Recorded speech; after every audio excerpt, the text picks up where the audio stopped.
समाज में नफरत फैलाने वाली तंजीमों पर लगाम कसने की बेहद ज़रूरत है। बेंगलुरु के साबिक पुलिस कमिश्नर और हाल ही में आम आदमी पार्टी में शामिल होने वाले भास्कर राव ने ये तमाम बातें कही।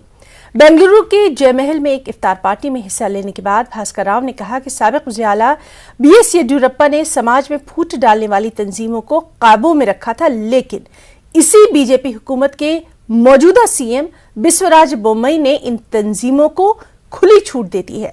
इस वजह से समाज में नफरत और टकराव देखने को मिल रहा है। उन्होंने आगे कहा कि अक्सरियती तबका इन तंजीमों के साथ नहीं है।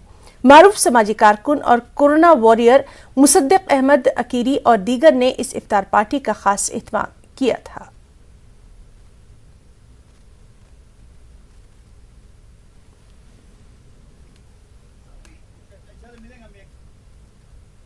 भास्कर राव साहब कमिश्नर थे बेंगलुरु सिटी के, तो उनके जो काम हमने आंखों से देखा है और उनका जो रहने का तरीका और जैसे हिंदू मुसलमान को कैसा हैंडलिंग कैसे करते थे, उनका तरतीब हमने देखा है। वो देख के उनको हमने नज़दीक किया है, क्योंकि एक सेकुलर आदमी है।